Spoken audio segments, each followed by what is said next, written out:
Hey everyone, and welcome to another video. Tonight we have 2 hours of horror stories, which is something we've never done before. I hope you enjoy them. If you do, please be sure to drop a like rating. Let's see if we can break 1,000 likes. Subscribing if you're new is also very much appreciated. I have a question for you guys. So I was asked this the other day and I got roasted for my answer. So I want to know that I'm not crazy, okay? So somebody asked me what my favorite horror movie was, and I said it was a tie between the early 2000s remakes of House of Wax and 13 Ghosts. Now, hear me out. I was born in the mid-90s, so they were a couple of the first horror movies that I got to see, like, in theaters and actually kind of somewhat understand what I was watching. And I think that's a huge reason why I like them, but also I still enjoy watching them now. So I just think that they're good movies. I want to see what horror movies you guys like. I am so genuinely curious, and with Halloween coming up, I need some stuff to watch because I plan on spending my Halloween night watching horror movies. So I'm going to be going through your recommendations and trying to pick out whatever looks good. But yeah, I want to see some conversation. Genuinely curious. Please let me know. Anyway, enjoy the stories, and as always, I hope you all have a great night.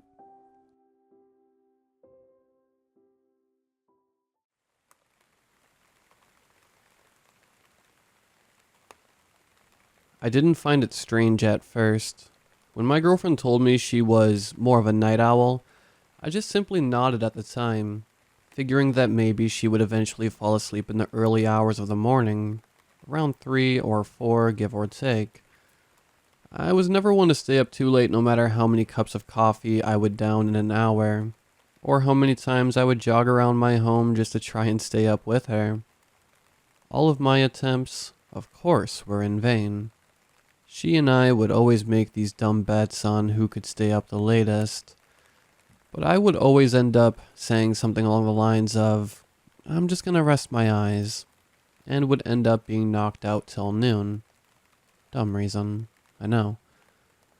But then I stopped making those bets with her, and that's when I started noticing some things that were just a bit too off for me to ignore or chalk it up to my imagination.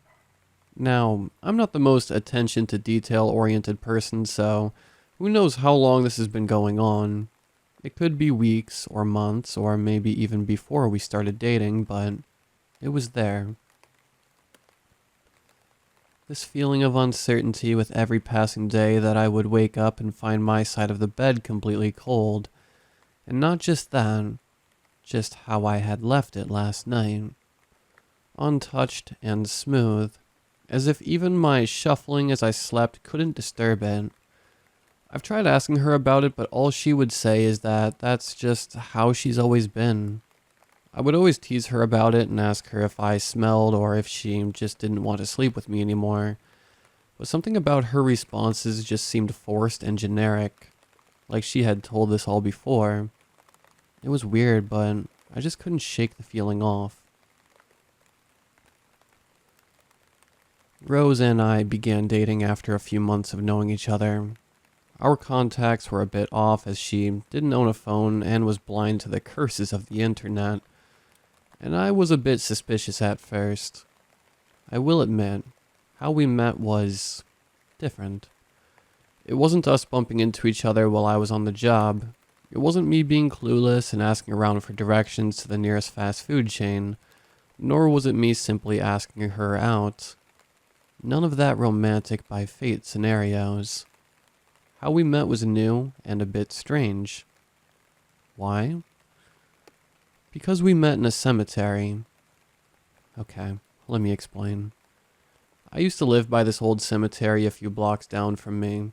My neighbors didn't seem to mind whenever they would hear loud noises and screams coming from the area, since it usually ended up being a bunch of teenagers scaring each other for a prank, or having something else scare them to a point where they'd be bolting down my street and back to their homes in record speed. You know, teenagers being teenagers. But eventually, I became curious. You know how sometimes some people gain these impulses to do something dangerous, just to feel that sudden thrill and that rush of adrenaline, as they jumped off of a plane or when scuba diving into unexplored caves? That's how I ended up in my town cemetery at the dead of night with a flashlight on one hand, and beer in the other at the dead of night on Halloween. Now, I wasn't one to go actively ghost hunting, if you'd call it that, but I will admit that I am just a tad bit superstitious. Started off as a joke at first. My jacket suddenly fell off my chair. Must be a ghost being bored. I think that shadow is moving. Must be some demon made out of my dirty laundry in the corner of my room. But it slowly developed into this sort of belief that maybe ghosts did exist. That, although most likely being way different than our stories, they were still there nonetheless.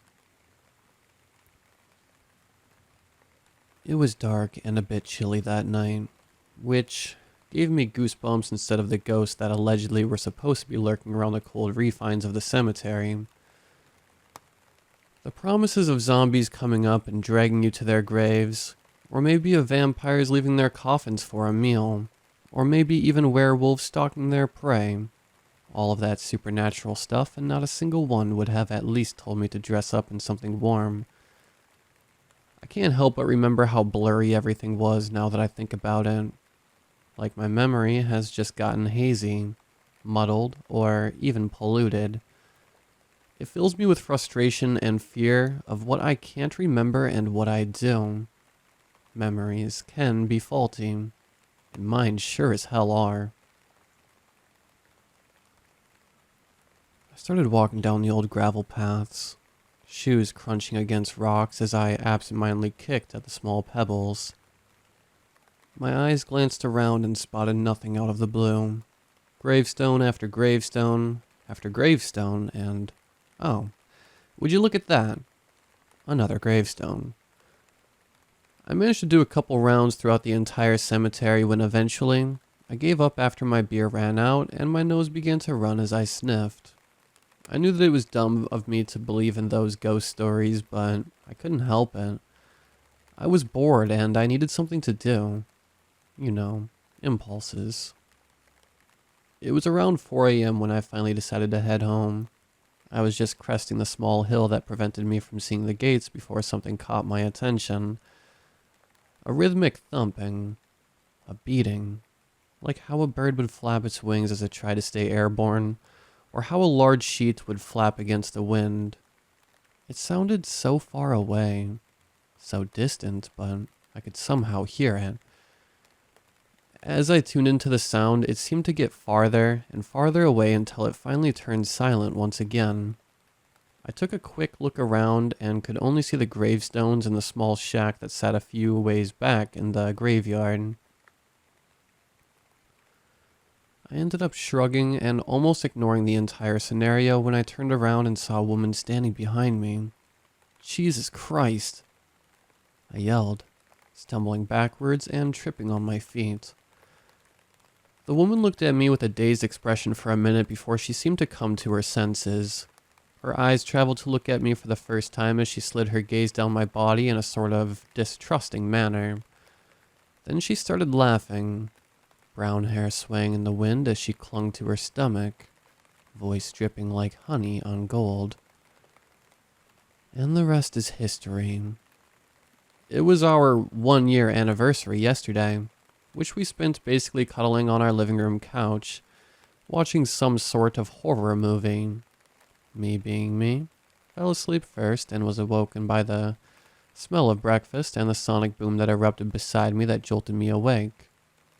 My body shot upwards and I quickly stood up, the world spinning as I did as I watched Rose doubled over in laughter. It took a second for my brain to catch up and I sent her a playful glare. Once I saw the pan that had caused the noise, "I hate you," I said, rubbing my face and blinking away the last of my sleepiness. As we sat together eating breakfast, I couldn't help but ask, curiosity getting the better of me and my reasoning. "Hey, Rose," I said. A bit hesitant as I took a sip of my lemonade. She hummed in acknowledgement, not bothering to even look up as she was more concentrated on her food. "Do you remember how we met?" This caught her attention. Her eyes flickered up to look at me as she was halfway into finishing her carbonara.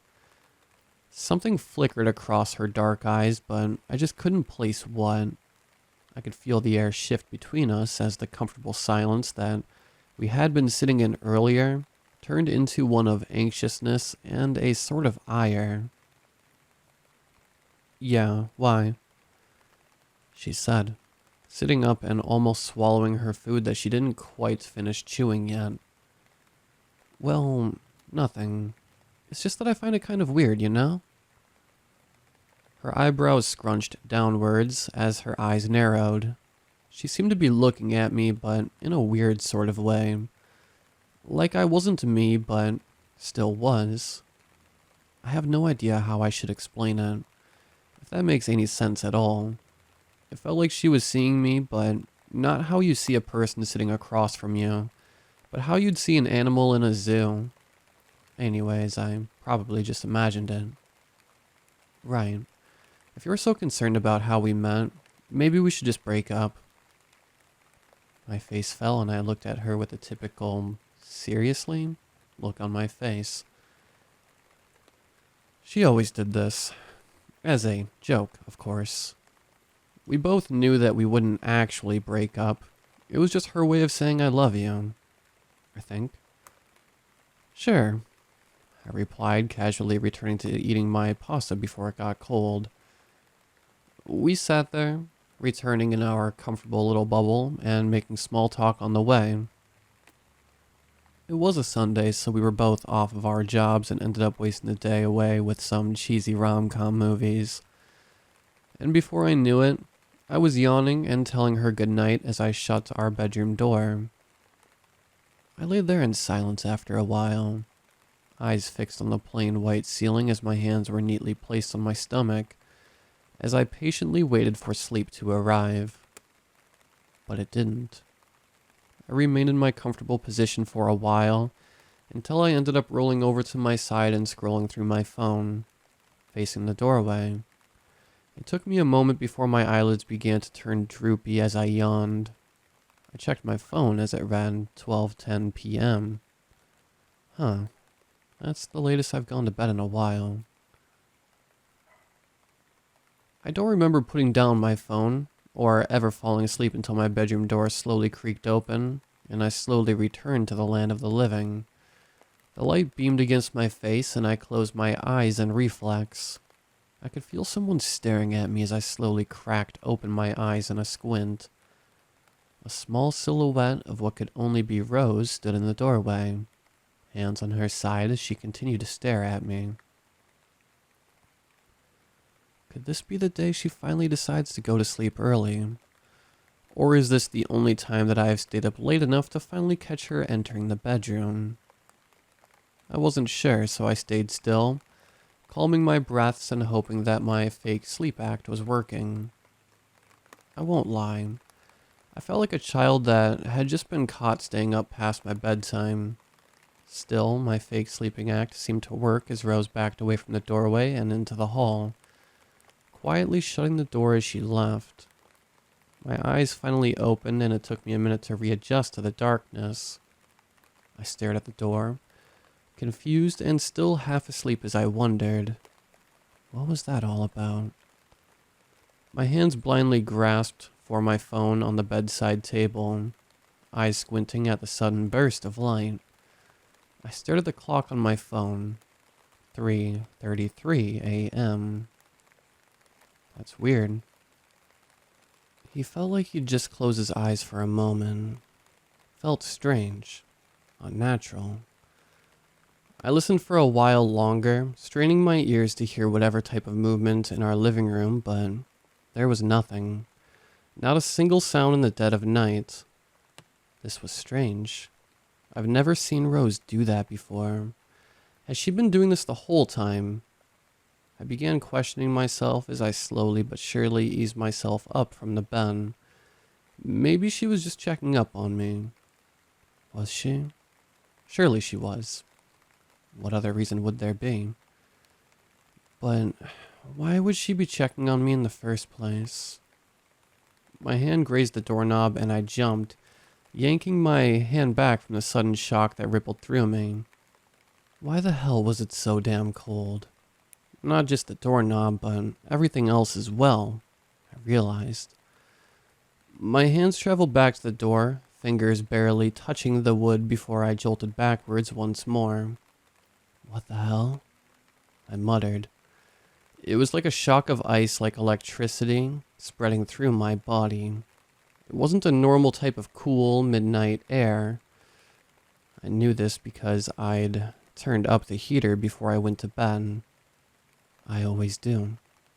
Summoning up the courage and pushing through this sudden bout of fear that slivered through my body, I clamped my hand around the doorknob, ignoring the stinging pain that shot up my arm and yanked the door open. The dim living room met my eyes, but that's not what caught my attention. What caught my attention was the wide open window behind the couch. The curtains swayed against the wind, the atmosphere seemingly dropping in that moment. My eyes remained focused as I stared up at the dark sky. No stars to be seen.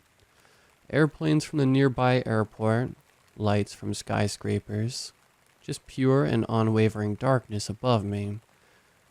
I began walking towards it, nearing the center of my living room. Eyes still trailed up at the sky as the icy breeze continued to enter my home. I was just about to reach up to shut it when I noticed the smell. A horrible, putrid, and rotten, sour smell. It wafted in the air, canceling the sweet perfume that clung to the couches and fabrics from Rose. I gagged and scrunched my brows, confused and a bit lightheaded. What is that? I asked out loud, pinching my nose in the process. It was terrible. Like vomit and rotting food mixed in with all that was holy, unbearable, and then something touched my bare foot. I jumped, skittish as I took a step back from the open window and glanced down. Bile rose from my throat and I felt like passing out then and there. Rose? I managed to choke out, voice tight and wheezy. This can't be Rose. My eyes traveled along the thing in my living room. It was dark, but even then I could see how it formed the lower half of a person's body. I gagged and began to tear up, stumbling over my own feet and back against the wall, away from the smell which I knew was coming from whatever the hell that was, away from that thing itself. Blood oozed from its open cavity. Nothing but emptiness resided in the flesh. No ribs, hip bones, intestines, nothing. The flesh where it was severed was ragged and worn, like it had been done to it multiple times before. Its legs were sat in an almost frozen-like state, kneeling and, if it had an upper body, facing towards the open window. It was just there, in the middle of my living room, facing my window like it was there on purpose. Like an ancient artifact, but in my case, some sicko's prize or whatever. What kind of sick bastard would do this? I tried to hold my breath, tried to blink away the tears of horror and disgust that threatened to spill past my eyes, but I couldn't. It was too much. There was a severed, lower half of a human's body in my house, for God's sake. I began hyperventilating. My chest felt tight and needed to breathe, to expand and take in more air, but every time that I did, the smell would cause my vomit to rise up into my mouth. I was shaking at this point. I didn't know what to do, where to go. Why was that thing in my house? Should I call the cops? Would they believe me if I told them that it just appeared out of nowhere? Would Rose believe me? Oh my God. Rose. Rose? Are you okay? Where are you? I need you to call the cops and... I managed to pull myself up and lean against the wall. My knees felt like jelly and my legs didn't seem to want to function at the moment. I needed to find Rose. I needed to get out of here and call the cops. Damn whatever happens to him after just getting us out of here.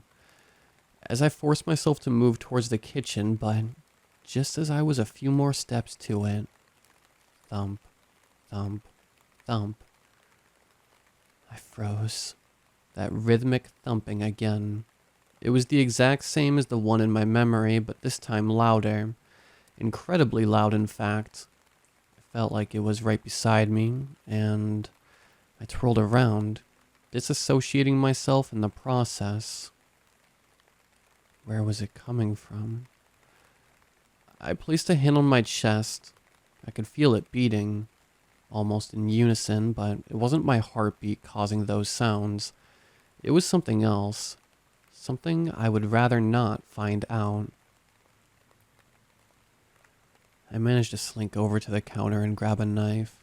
Quietly, and as cautiously as I could, I positioned myself only on my knees, holding the knife and facing my living room. Whoever or whatever put that corpse in my home was coming back. I knew it. I listened to the steady beatings, breathing limited due to the smell and fear seeping out through all my pores. But they seemed to disappear. Left me confused at first. What could that have been? It would take one huge bird to make those kinds of sounds, and it couldn't be any construction since our neighbors live miles away. What is going on? I'm not sure how it happened, or how she just appeared out of nowhere, but I cannot fathom the pure fear and chaos that erupted through my brain in that moment. There, just outside my living room window, was a woman. Or half of her anyways. Black, empty eyes staring into my living room. Her skin looked sarked and molded over, rough and leathery.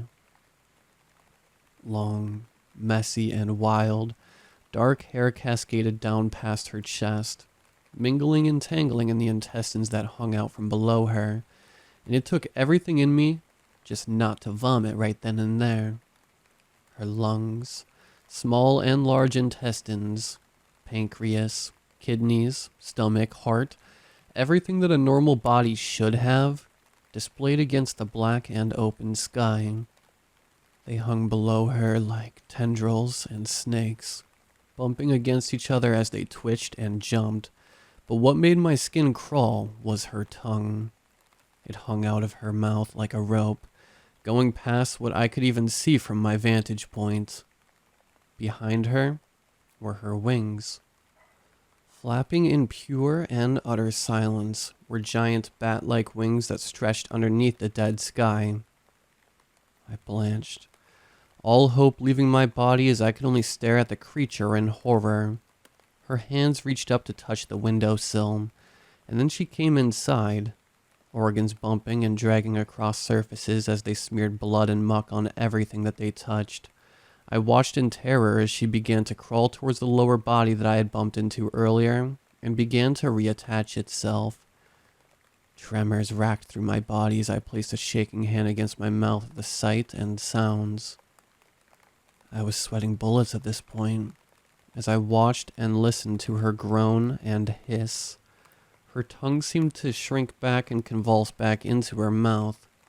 Slowly, I watched as she calmly and casually positioned herself above the body, and in a moment's notice, there stood Rose. Dark hair, normal eyes, whole body. She was standing, her gaze locked on the window as she seemed to flex her muscles and joints. The wings on her back were gone now, and the smell as well. With a sigh, she stretched herself and yawned, oblivious to me, unknowing of what I had just seen. She reached up and shut the window, proceeding to head towards the shower right after. I don't know how I managed to do it or how she didn't see me, but I ran for the bedroom opposite of her. The door closed with a quiet thump right before I collapsed on my bedroom floor. What the hell? What the hell? I blabbered, still shaking and entering another crazed state. Rose. Was that thing really Rose? That creature. That monster. What was it? What was she? What the hell have I gotten myself into? It's been 2 hours since then. I feel like I'm forgetting something, but I'm currently sitting on my bedroom floor typing this out. I have no idea about what I'm doing or where Rose is, and I'm not sure if I want to know. I've locked myself up in our bedroom, and I'm really regretting now is leaving the knife outside. I think I dropped it after I saw her. I heard her moving outside. She turned the TV on a few minutes ago to her favorite channel. She knows that I should be up by now. I should be saying good morning. I can't find it in me to stand. I can't see myself going out there and looking at her the same ever again. Whatever it is, I'm staying the hell away from it. Edit. She just called me out for breakfast. I didn't reply. Edit. She's knocking on the door now. I don't know what to do. Should I open it? Should I confront her? I feel like I'm forgetting something. Edit. I forgot to lock the door.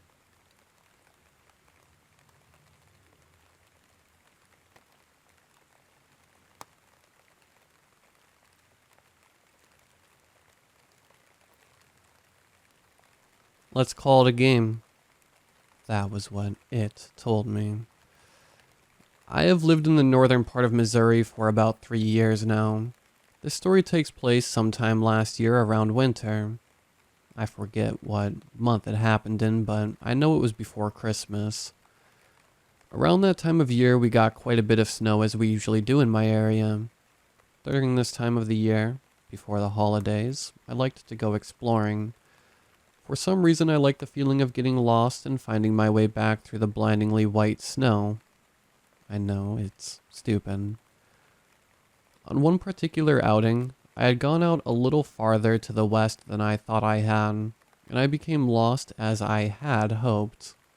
After heading back in the direction I hoped my home was in, I stumbled across a small pond, just barely beginning to ice over. Now this wouldn't surprise me usually, as I had found many bodies of water of my years of exploring the miles of wilderness around my childhood home. But this one was cluttered with rubbish and trash.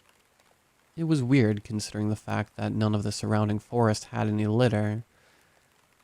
At my age, I love the prospect of finding something valuable among garbage, so I eagerly started to go through the mountains of discarded toys, clothing, and small furniture. Game. Me. I heard a high, childish voice call out from a pile somewhere to my left. I froze in place and slowly turned towards the source of the noise. Game. Me. As I heard the voice again, I pinpointed its general direction and zoned in. There was no way it was an actual person among the trash. I was old enough to know that. My first thought was that it was a doll with some discarded voice box still clinging to life inside it. Needless to say, I was intrigued. After some rummaging, I pulled out a worn cloth doll. It was creepy to say the least. Made of some burlap type cloth and fraying everywhere. It had definitely seen better days. What I noticed was that it did have a voice box dangling out of its back. A small button on it seemed to be wedged in, keeping the command to speak activated. After giving myself a pat on the back for solving the mystery, I was interested in hearing what its lines were. One thing I should let you know. I'm not a fearful teenager. I love horror movies and I live for finding stuff like this. After working with the button for a bit, I was able to unstick it. I re-pushed the button and eagerly waited. The audio was terrible as expected, but its dialogue was clear. "Want to play a game? Let's play Find Me." I chuckled. This would have been terrifying if I was scared of this sort of thing. I nonchalantly responded, "Not today. Sorry." I tossed it to the ground in a pile of broken glass. "Aw, maybe next time then." I did a double take.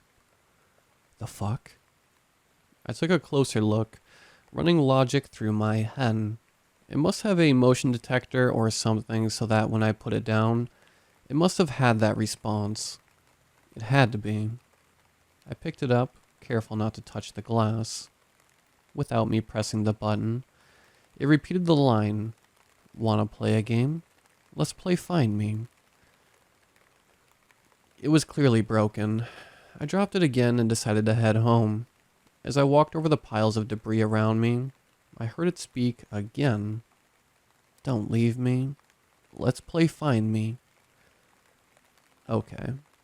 I was starting to get scared. I kept walking, now backwards to keep my eyes on it if it decided to start walking like in a horror movie. Its voice got harder to hear as I lost it from view, but I was still keeping my ears open.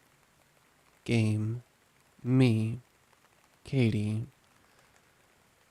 I stopped, and then I booked it back home as fast as I could. How the fuck did it know my name? No, I was not putting up with it. I was officially tapping out. The rest of my day that evening was uneventful, but I couldn't get that stupid doll out of my head. I spent the rest of the week inside, too afraid to leave my home. My mother thought I was being weird and distant, which I guess, from her view, she was right. The next time I did leave, I was cautious. I decided to head east, away from the pond. On the way down the dirt road south of my home, I spotted something on the side of the road. Even then, I had a suspicion, but I approached anyway, too enthralled with the possibility of treasure so close to home. I got closer to the lump of what looked to be a pile of fabric. Suddenly, a muffled noise emanated from the small pile. Aim. Me. I froze. I knew that phrase too well. I yanked off the fabric in a fight or flight reaction and was greeted with the horrible face of that burlap doll. "Katie." It said my name with a volume I hadn't heard from it before. "Game." I was thoroughly freaked out at this point and just wanted to be away from this thing at all costs. As I backed away, it nearly shouted, "Let's play a game, Katie." "What game do you want to fucking play?" I screamed back, not expecting an answer. "Find me! Find me!" I just couldn't catch a break. Guess what? I found you. Whatever prank your owner is playing on me is getting on my nerves, so tell them to screw off. I felt stupid for convincing myself this doll could hear and respond to me. Okay, screw off, Katie. Appalled, I stared at the limp sack of a doll in shock. Let's call it a game. I didn't have a response. This thing was speaking on its own. To me. Let's call it a game. It repeated in its usual cheerful voice. Call what a game? I was too scared to move and run back home. Me, silly. I'm the game. Someone doesn't like you. The last word was left with a drawl, almost sounding like a threat. What does that mean? I asked. I almost didn't want to know. Cursed, cursed, cursed, cursed. You're cursed. I finally found my motor capabilities and sprinted home. I locked myself in my room all day, only coming out when my mother threatened me with a grounding if I didn't tell her what was going on. I made up some BS about bullies at school because I didn't want to sound like I was making up stories to my mother. That night was the most terrifying of my life. After heading to bed and turning out the lights, I couldn't sleep for hours. I got up to get something from the kitchen when I heard noises coming from outside my door. It sounded as if someone was rattling cutlery around in a drawer. Figuring it was my mother doing something in the kitchen, I decided not to bother her. Then came the steps. The small pitter-patter of something small running around. We never had any pets, so naturally, my mind started to run. The only conclusion I came across was that stupid doll. Apparently it had come to my home and was now running around the house. I didn't have any windows in my room to escape from, so I grabbed a small bat I had in one corner for self-defense. The steps began to get louder, but to my horror, I heard them coming from the second floor. I could only listen as several large thumps were heard from above me, where my mother slept. I ran. I'm ashamed to this day of what I did, but I ran. I saved myself from whatever that thing is. I followed the road away from my house towards the nearby town down south. I never went back. I never received any texts, oracles from my mother. I went to go live with my father, and local authorities chalked it up to a kidnapping. But I know what happened. As I ran down that road, I took one look back through the trees at my home, and in my bedroom window I saw a small burlap doll holding a fork and a knife staring at me. Whatever sick fuck decided to play this game with me and curse me, I hope you burn in hell for what you did.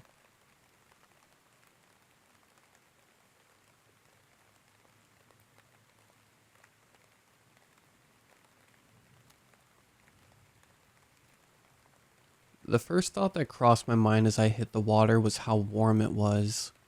We left for Galapagos in mid-December, arriving on site towards the end of the month. I thought it would be cold. December has always been a time of cold nights and long snowy days for me, so when I broke the water and was greeted not by an icy wall of goosebumps inducing darkness, but a comfortable, lukewarm ocean, I was pleasantly surprised. An unpleasant surprise followed shortly after, as the radio in my ear blared to life. The voice of Anne, already grainy and hard to make out despite being only 15 feet above me, highlighting the budgetary shortcomings of our expedition. Ground control to Kappa 1. Actually, I wouldn't be ground control, would I? Since I'm, not on the ground. What would you call the boat version of ground control? Anne asked, our new radio quickly becoming a toy in her eyes. Now hang on, why am I Kappa 1? I called back into the radio, ignoring her question that I admittedly did not know the answer to. Because Kappa lives in the water, duh. She called back rather matter-of-factly before giggling at her own cleverness. A splash is heard from some distance to my left before the radio picks up again. A man's voice this time. This is Kappa 2. I'm in the water, Brett called out. Our youngest member, though he had been with the company longer than I had. You don't need to say that. I watched you jump in. Anne called chastising. I know, just couldn't let you two have all the fun with the new radio. Brett rebutted. Well, I was slowly starting to regret our buying the thing.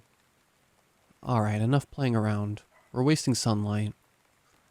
Came the voice of our senior, Robert. He was a no-nonsense as ever. Although this was somewhat endearing of him, he always kept a cool head on his shoulders and kept us focused. Jason, move into the bell.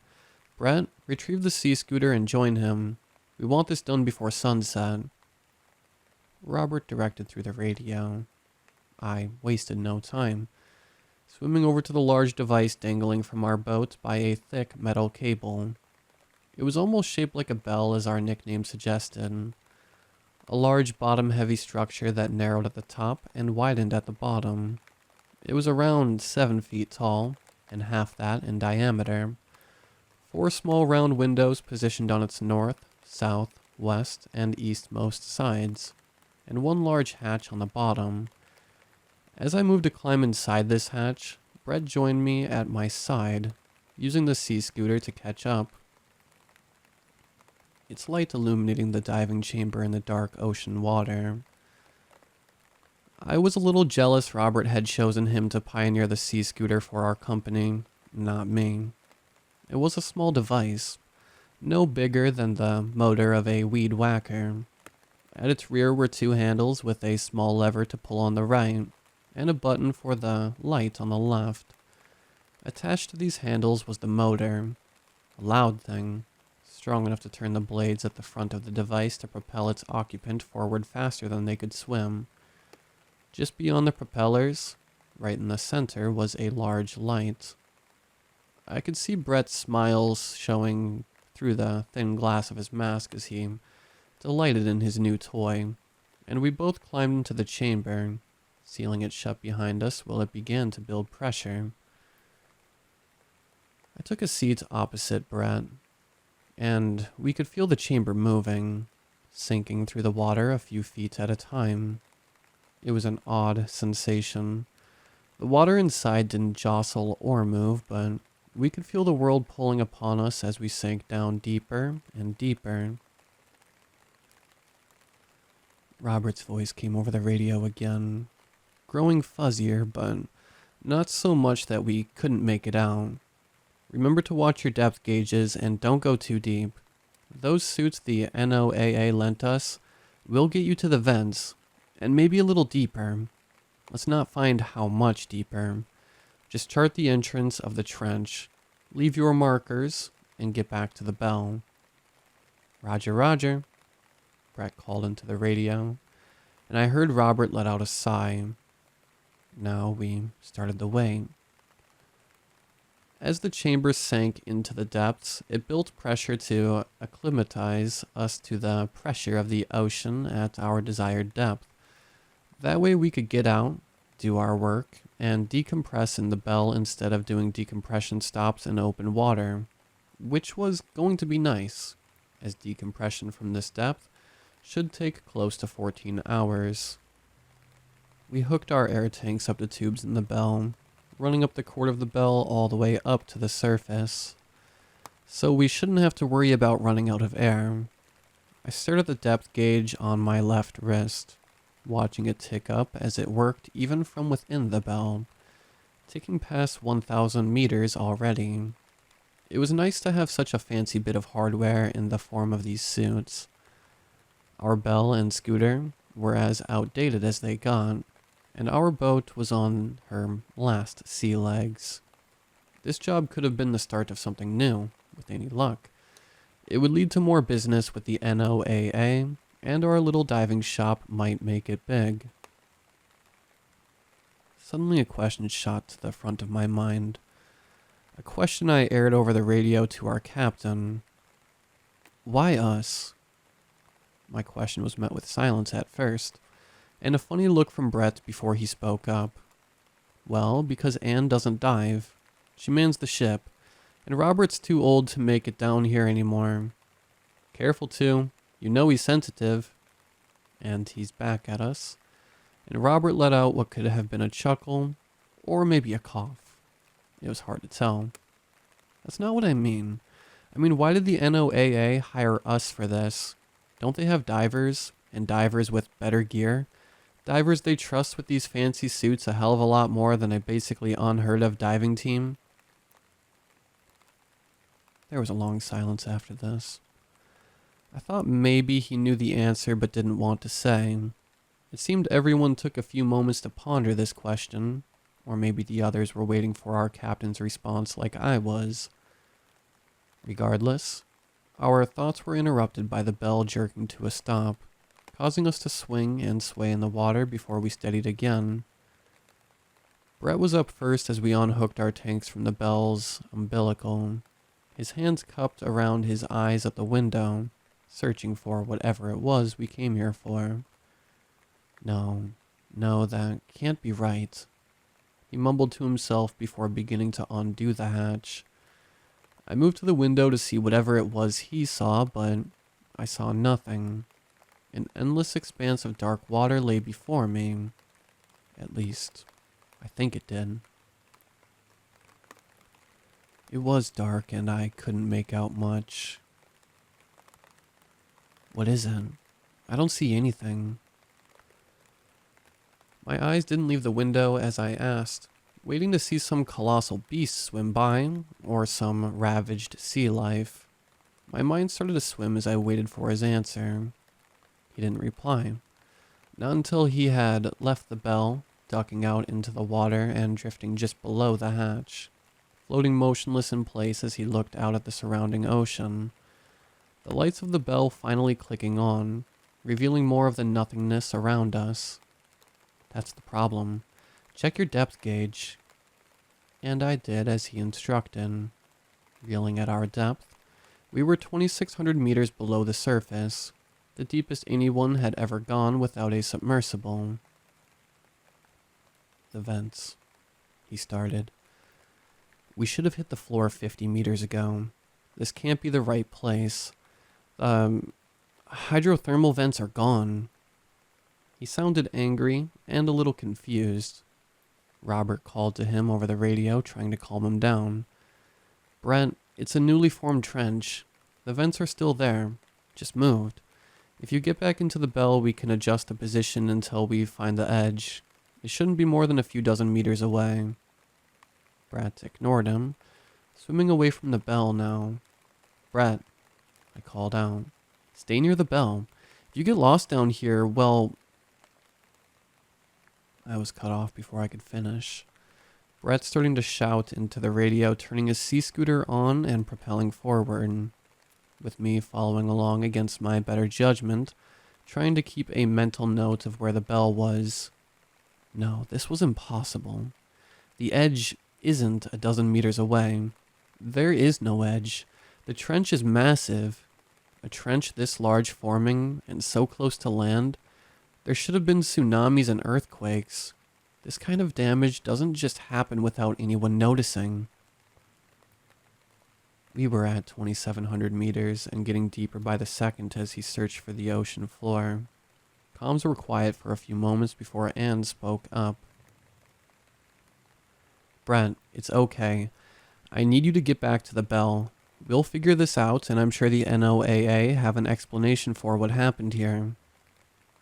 She spoke soothingly, and Brett slowed, coming to a stop at 2,750 meters, with me just a few behind him. He took in a breath, looking around the expanse of ocean before us. He had always been more of an environmentalist than I. I can't imagine how seeing such an important part of sea life ceased to exist must have made him feel. I put a hand on his shoulder, trying to guide him back. Come on, let's get back to the bell. The sooner we get this done, the sooner we can get answers. He looked back at me, his face betraying how upset he was as he tried to calm down. He didn't look angry anymore, just sad. Maybe that was worse. Yeah, okay. He spoke softly and with a sigh, starting to position the scooter to take us back when suddenly we saw something. What is that? Brett asked, his tone curious as a small dark object slowly floated up towards us from the chasm below. It looks like a fish, he offered, and he seemed to be right. A small skinny fish was floating up between us, at our legs now. Robert's concerned voice came over the radio, each word dripping worry. What do you see? Are you two all right? Anne was also talking now, her voice quiet and meek. Is there something down there with you? The fish kept on rising. It wasn't swimming. Its side was facing up, tail dragging behind it, and one empty eye socket pointed to the sky. It was covered in what looked like red seaweed, wriggling and waving in the night ocean current. It looks like a dead fish. It's just floating here, Brett finally answered, though his calm demeanor was broken by what I said and what we saw next. There are more. Look. I pointed down, seeing dark shapes rising towards the surface from below. dozens of them. Fish, turtles, stingrays, all looking half decayed, none moving. Each one was covered in the red seaweed. Some had much bigger patches of it on them than others, and as the fish rose closer to us, we could see at least that it was not seaweed, but would look to be worms of some sort, sticking out of dozens of small holes in their skin. They were skinny and long, each one waving around in the water as though feeling for something else to latch onto. At what appeared to be their head was a single disc-like growth, flat and skinny but relatively wide, maybe 1.5 inches in diameter. Brett slowly reached towards the thing, his hand tentative but driven on by his growing curiosity. As his hand approached the fish, I thought to stop him, to reach out and swat his hand away, or to tell him no. Instead, movements made clumsy by the water all around us, I reached out and touched the fish. Instantly the worms had driven the flat growths of their heads against my suit's glove, and I felt an awful pinching sensation as they wriggled and shook violently. I let out a yelp, shaking my hand as I tried to dislodge the creatures, but they held fast, the pain in my hand increasing as my panic rose. I thought to grab them and pry them off, but I feared more were inside the corpse of the fish, waiting to latch on to me and exacerbate the situation. Finally, Brett grabbed my wrist, and with his knife, cut at the wretched things. They held for a few cuts before withdrawing into the fish, releasing my glove. None of them had been severed by his knife. I looked at my shaking hand, sucking in deep breaths as I tried to calm myself. The voices of Robert and Anne cutting each other off as they tried to ask me what was wrong, what was happening to me, and demanding we return to the bell. My glove had several large indents in the material. The gloves were a strong fabric, but here it seemed they were almost chewed through. Long, cut-like scrapes and circles moving towards a central point, where each of the worms had held on to me. Brett's voice came over the radio. The other two resigned to not getting an answer and clearing the comms. It's all right. He didn't get in. Captain, there are some sort of worms living in the dead sea life down here. Definitely unfriendly. We're going back to the bell. Get ready to take us up. I'll get on the radio with Coast Guard. Anne, man the crane. Robert's voice was stern and commanding. It was comforting to have someone sound collected and in control of the situation. Looking around us, things were not in control. Dead sea life was all around us, slowly moving past as they floated for the surface. It was like a swarm of jellyfish. We didn't want to get close and touch any of them, but if we didn't move, more would float up and surely touch us. Looking around, I didn't even know where the bell was. We had left it so long ago, and orientating yourself to the ocean was like spinning around in a pitch-black room and then trying to find the bed. Where's the bell? I asked, more to myself than anyone else. Anne and Robert couldn't help us reach it. The best they could do was keep it in place and hope we see the lights again. We have to go back the way we came. Just go nice and slow, and I'll use the scooter to push them out of the way. Brett presented his plan, and it sounded like a good one. He moved in front of me, using the light of his sea scooter to shine us a clear path, and turn the engine on. This was a mistake. Once the engine turned on, the sea life stopped moving. Each one close enough for us to see stopped dead in their tracks, no longer drifting towards the surface. What the fuck? Brett choked out before, slowly but surely, each decaying fish began to move towards us. Where before we had a path, we were now slowly being closed in on by a mass of dead animals, worms reaching with all their might towards us. Brett's voice was scared now. lacking the determination his plan had afforded it before. Captain, they're coming towards us. We can't slip past. Not this many, he cried out, pointing the light of the scooter around like it was some sort of gun to hold them back. Not they responded. They crawled on, moving closer and closer. Stay calm, son. There has to be a way out. Just stay calm and keep looking around. There are Coast Guard ships on the way now, Robert assured us over the radio. I knew it wouldn't matter. Even if the Coast Guard were here right now, they could never make it to these depths. Not without our suits. Maybe with a submersible, but then what would they do? Ram the things out of the way? I kept this to myself, not wanting to upset Brett any more than he already was. I needed him to come up with a plan like before. Some way to get us out of here. It struck me then. If I were wrong, well, we wouldn't need to sea scooter anyways. I reached out and grabbed it, pulling it away from him. Hey, don't leave me here, he cried out, fear in his eyes as he held tight.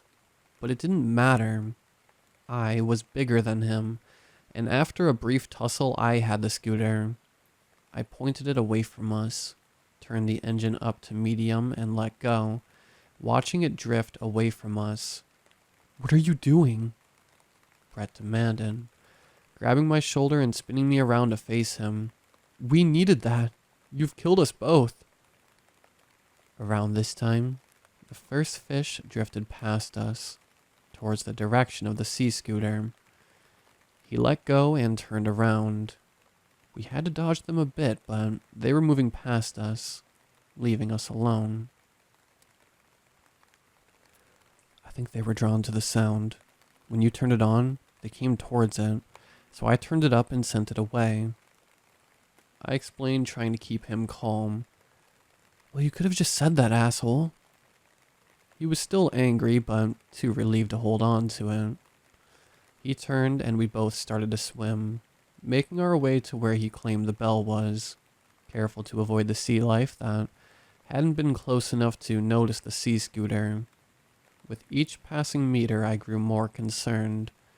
If this was the wrong direction, we were only getting ourselves more lost, and these things, these dead things, were still here with us. A little more spread out, but they were here, and I was worried more would come and it would become too dense a group to swim through. As my fears began to bubble to the surface and form words in my throat, my thoughts were interrupted again when Brett shouted over the radio. There it is, the light. I can see the bell. I swam a bit faster, straining to see what he saw, and sure enough, just ahead there was a light.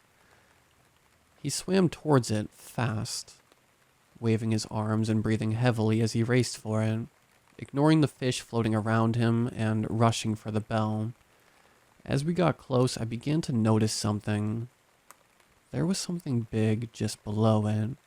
Brett, stop. There's something there. I tried to call, but over his frantic breathing, the radio was too garbled for him to understand. Maybe he thought I was celebrating as well. I should have tried harder, yelled louder, something.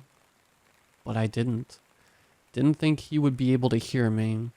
And as he neared the bell, the thing below rose into the light, coming into view and freezing him in his tracks. It was a whale, a huge humpback whale. But this one wasn't dead. And it wasn't drifting, though just barely. It had huge holes all along its left side in tightly packed clusters. The skin they clustered on was swollen and infected, the holes leaking a dark fluid into the water.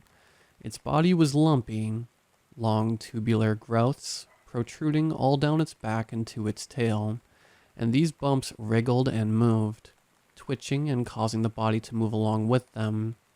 One of its eye sockets was empty, and the other eye, while still there, had a large hole on it, with a huge worm sticking out of the front.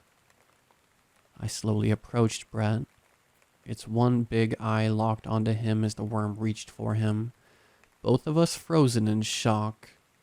As it neared him, the whale let out an awful sound, a groan of pain and anguish as its mouth was pushed open by a mass of worms inside. They reached out, latching onto Brett, causing him to jolt to action again, flailing and screaming, jabbing at them with his knife to no avail as one latched onto his face, slowly pulling him into the mouth. He screamed into it, screamed and cried and fought for all he was worth, but he wasn't getting away, and I only watched as it took him. Once he was gone and the mouth was closed, his screams did not stop. They kept coming over the radio, drowning out anything anyone else might have tried to say. The whale then slowly sank, leaving the light of the bell and vanishing into the darkness. I wasted no time swimming for all I was worth, looking at the bell and hoping that maybe if I didn't look, I wouldn't have to see it rising to swallow me too. But it didn't swallow me. It didn't return as I swam into the bell, didn't attack me as I sealed the hatch and pressed the button to return me to the surface, and it didn't rip the bell from the ship and sink me to the ocean floor as I waited for the bell to slowly rise out of the depths. But he did scream. He screamed the whole way, and as he did, his screams slowly became groans of pain, muffled by whatever it was that had him. And just when I thought I couldn't take the screams anymore, he spoke. He begged not for his life, not for rescue, not for me to come back and save him.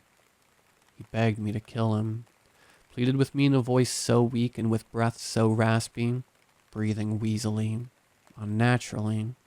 He pleaded with me and with God and with the devil to kill him and free him from the pain he suffered. And when our radios finally disconnected, I wept, and I hoped he got his wish. I don't dive anymore. I man the crane, but I'll never get in that water again. I'd leave, say goodbye to this life and to the water forever, but I can't do that to Robert and Anne. I can't leave them and this business behind after what we went through together. So I man the boat and I lower the bell, but I don't think the ocean is safe anymore, because sometimes, on long jobs during late nights on the water, our radio will pick up something. It's always staticky and hard to make out, but I know what it is. He's still begging us to kill him.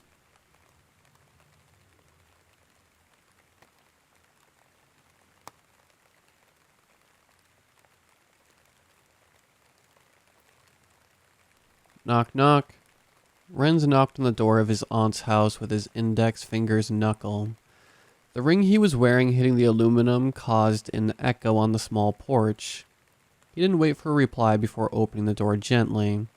I brought your favorite. The first thing he saw upon entering the home was his aunt posted in her usual spot. Her recliner no doubt had an indentation of her body perfectly, but it was hard to get her out of it most days. He had the light duty of keeping her company and bringing her food when he could. Luckily, he skipped the bathing duty. For now. Adobo? The older woman feebly answered. If Renz would have been breathing any harder, he could have missed it. No, he sighed out quickly, but donned a smile.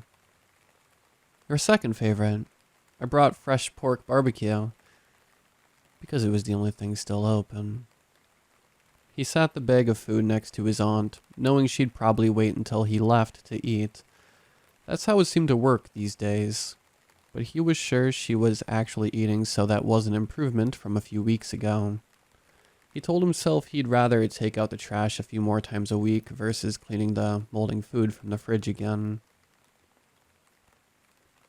I'd eat it while it's still fresh, Renz teased. I'm starting to get hungry again. His aunt mustered a raise in the corner of her mouth, reaching for the bag. The smell of cooked pork filled the living room immediately, overpowering the scent of dust accumulating. His family did the best they could to come by and clean so his aunt wouldn't have to, but nobody was able to be there every day. Losing her husband 5 years ago definitely changed something within her. She took a little longer to get out of bed some days and stopped showing up to the family events for a few months. Eventually, she learned to find a way without him because she still had Tito. Until she didn't. It wasn't but 3 years, nearly to the day, later that she lost him as well. Unlike his father, Tito decided to end his own life. Renz had a shiver down his spine just recalling the phone call Aunt Kim made to inform everyone.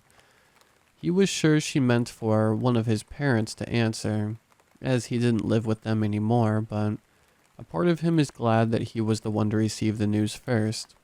That way he could spare everyone the complete details. The truth is, yes, Tito did take his own life. His mother wasn't sure if it was the constant jumping in and out of rehab or his recent bankruptcy status, or even still coping with the loss of his father. Renz was sure she most likely went through every scenario at least 1,000 times, but what he would never share with his aunt was the last meaningful conversation he had with his cousin. Not only was he trying to come to reality with his business venture failing, which sent him into a rehab which he promptly checked himself out of, but his girlfriend left him after that too. From what it sounded like, she just had enough with his addiction battle. It was less of a battle and more of him saying he would get better and failing to do so. Renz can't say he blamed her, but it was definitely the catalyst. He smiled at his aunt eating in front of him, and took it as a small victory. His reward was a seat on the nearby couch.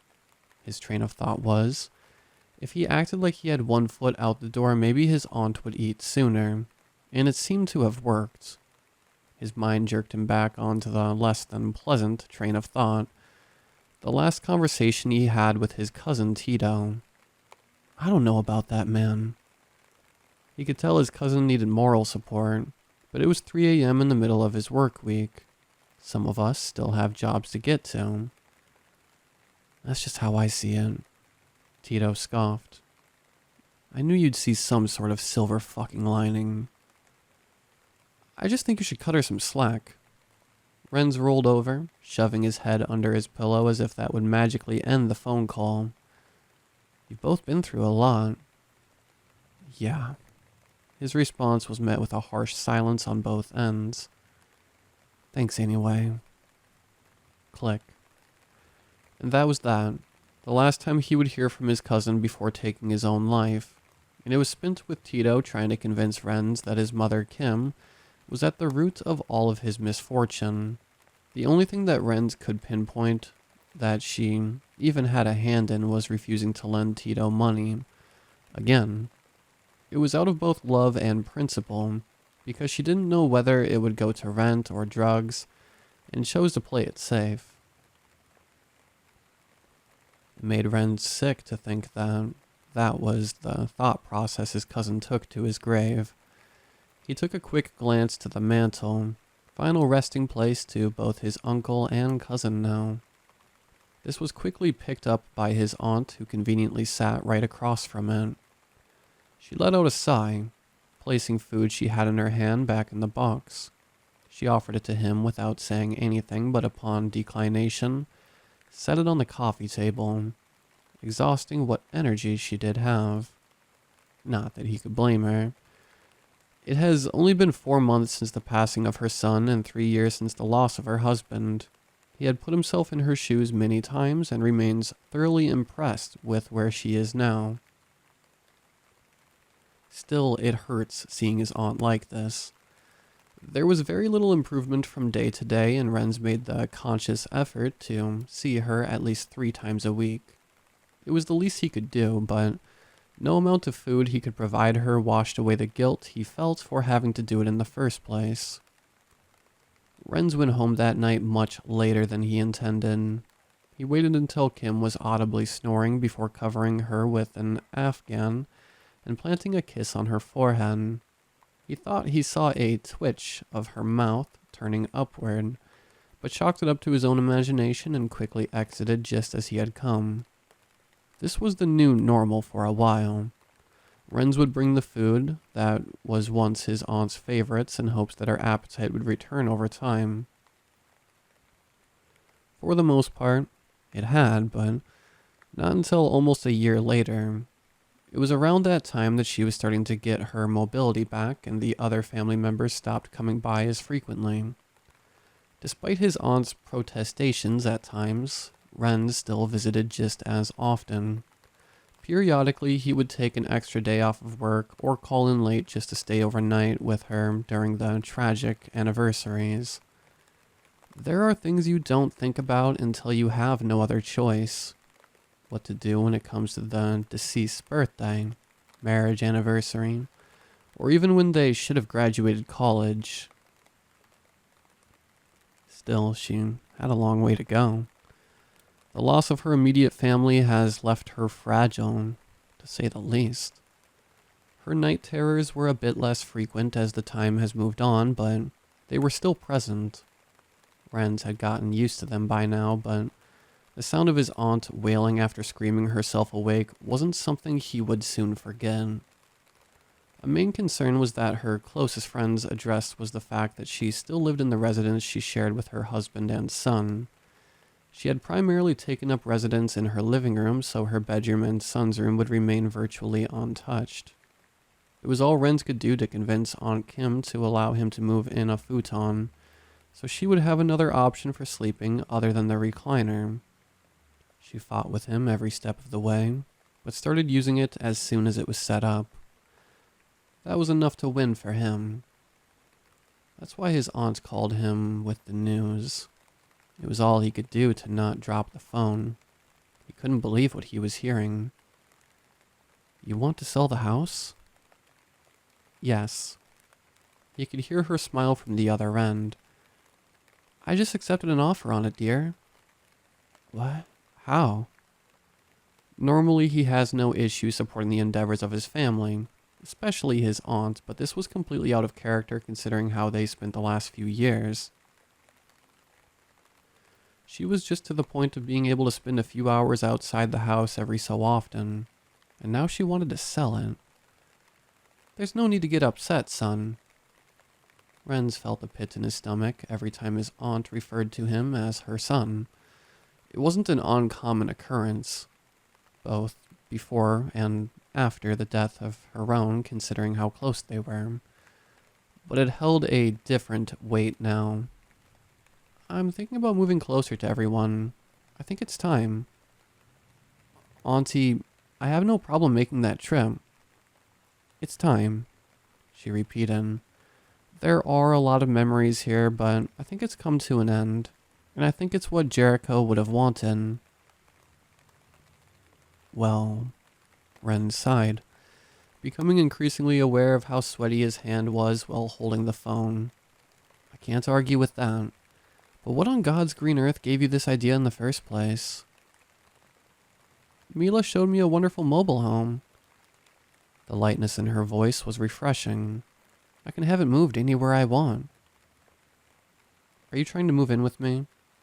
he said half jokingly. He told his dear aunt countless times she should. "I wouldn't burden you with that, sweet Renz." She meant that. But that sentence hung in the air heavily. Before he could argue, she said she had to go and quickly disconnected the call. Whether or not that was necessarily true was up for debate, but they both knew she didn't want to get caught up in an argument. It wasn't before long. The older woman stayed true to her word. She did sell the home she spent 2/3 of her life in rather quickly. Kim moved closer to the rest of her family.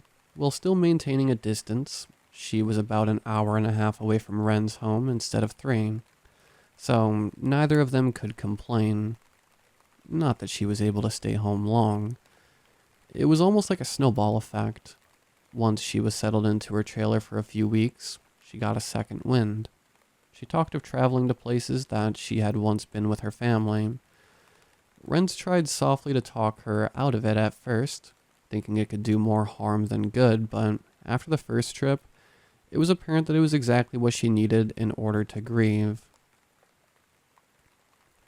Well, she did have a habit of springing the location of the trip on others. The family would get updates like clockwork. It was always a bittersweet phone call or message with the occasional postcard.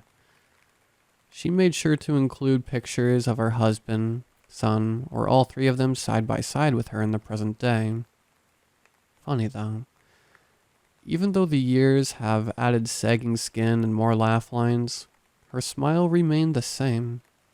It was a comforting, albeit shiver-inducing thought, but nobody was able to successfully pinpoint why. The frequency of her trips died down when she started to run lower than she'd like on money.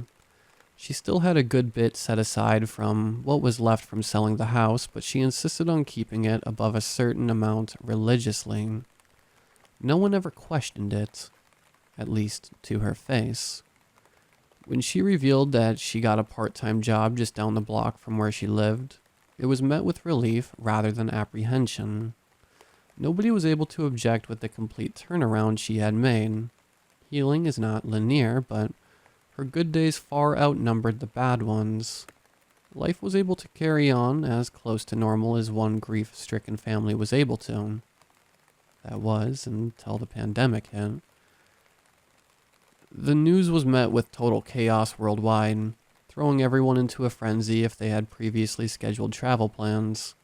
Reluctantly, Kim's most recent trip to Thailand was going to be rescheduled for some unknown date in the future. The news seemed to get her down in spirit, along with needing to quit her part-time job in order to retain her own safety. This was done with a bit more pleading from her own family than she would have liked to see, but she made the decision a mere week into the pandemic. Within 3 more, she was not given much choice than to move in with her sister and her family, which just happened to include her favorite nephew. While she was surprisingly hesitant at first to live in a full house again, she quickly adapted once she accepted that nobody was able to travel anywhere for the near future.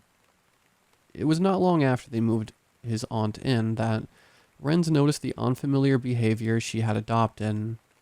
At first, he was a little unsettled by the fact she was insistent on setting 2 extra spots at the table each night. When first asked about it, she smiled that award-winning smile and replied, "They're for my husband and son."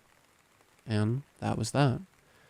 Nobody tried to argue the fact and simply agreed it was a method of grief. What was a few extra dishes in comparison to her happiness anyway? It didn't take long for whoever was preparing the dinner that night to cook just a little extra for the 2 empty plates. It always looked so pristine next to the silverware and glasses that went untouched. One night, Renz was letting his mind get the best of him, and he found himself fixated on the plates that were across from him. His aunt, like before, was quick to catch wind of his gaze. "They're for Jericho and Tito," she said in a not-so-hushed tone, reaching out to place her hand on his arm. This caught the attention of her sister and brother-in-law, but she continued, "They're excited to be here with us." "Oh, they are?" Renz raised his eyebrow, trying hard to not let the disbelief show while making eye contact with his parents. "Of course, we're with family." She gave his arm another pat before retreating back to her plate. "They're with me everywhere I go, and they've been happy to see you." It was hard to argue with her respectful nod and cheerful smile. There wasn't a doubt in his mind that she meant what she said. Could they really be around somehow? He shook the thought out of his head as quickly as it appeared. It's not possible. Renz quickly scolded himself for entertaining a childish thought before excusing himself from the table. He did his best to put it past him until things started getting a little too weird for him to ignore. A few months into the pandemic, the behaviors from his Aunt Kim escalated from more than just leaving a few extra dishes out. On more than one occasion, Renz caught her facing the wall and carrying on a conversation. He decided to not think too much of it until his mother, who was growing increasingly concerned, let him know that she was an audience to this behavior too. Only, she had the need to address it with her sister. She gave a similar response to when she asked about the extra places at the table initially, except this time her response was a bit more curt. This was enough for it. Again, to be swept under the rug. Who was anyone to judge her grieving process anyway? That was the common consensus until things were escalating at a much more rapid pace. In a passing conversation, Kim made mention to both Renz and his mother that her husband and son were willing her to do things. It's as if she was unable to make a decision for herself without consulting the thin air first. There were a few happenings told in passing that made Ren's hair stand up on the back of his neck. He wasn't sure which one was cause for more concern, or if they should have been equal. Kim made mention of a pair of cross earrings she found tucked away in the room she took residence in.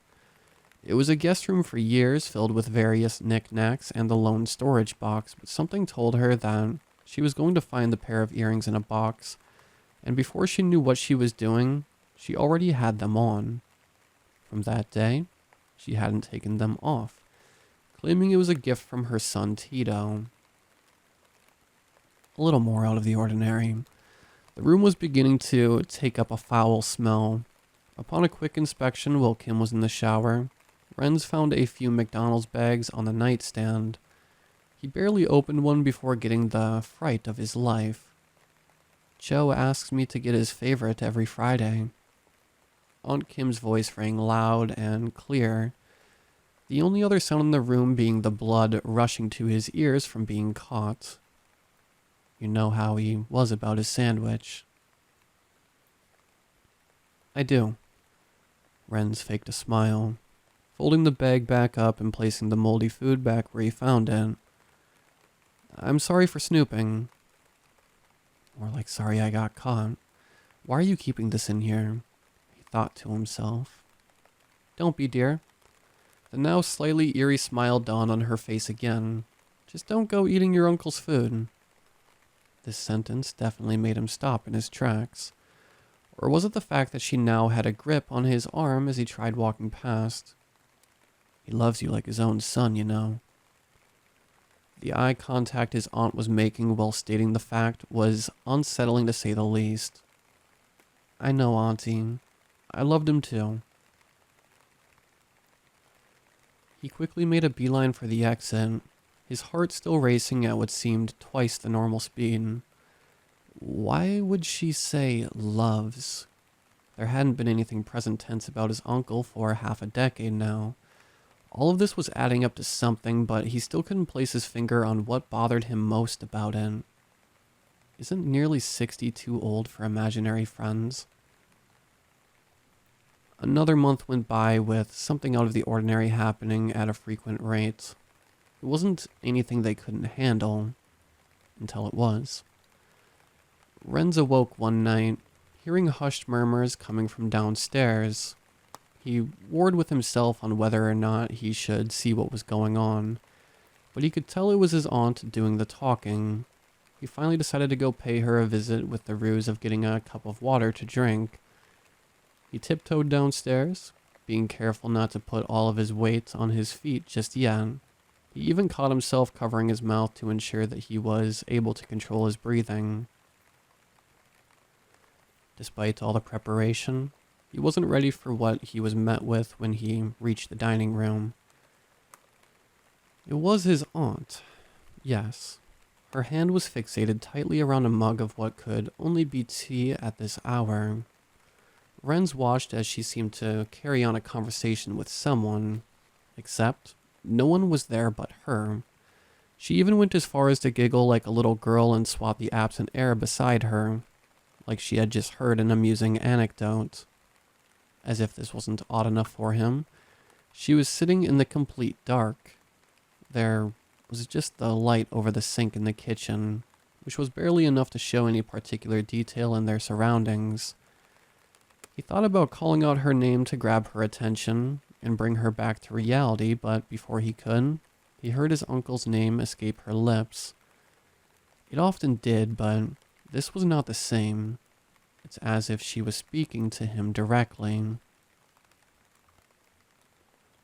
The laughter stopped on a dime. As he inched forward, once he entered the dining room, he was stopped dead in his tracks. Even though he swore she was just looking to her left, she was now facing completely forward and staring directly at him. The smile on her face was gone. In the most unsettling fact, she looked rather angry with him, as if he had interrupted an important conversation. Enough was visible to see the white around his aunt's knuckles from how tight she was now gripping the mug. He half expected it to shatter right before him with the force she seemed to be exerting. Instead of audibly speaking, Renz merely motioned back upstairs feebly as a chill went down his spine. He kept eye contact with his aunt the entire trip back. Aside from when he reached the stairs, what realistically took a few seconds felt like an hour with how tense the air was. He made a mental note of how she didn't even seem to blink the entire time they locked gazes.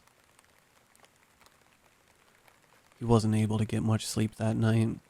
Whenever he did manage to nod off, he was reminded of the expression he last saw on his aunt's face. This caused him to pry himself out of bed quite later than he normally would, but he felt more calm going downstairs when he heard his family rustling about.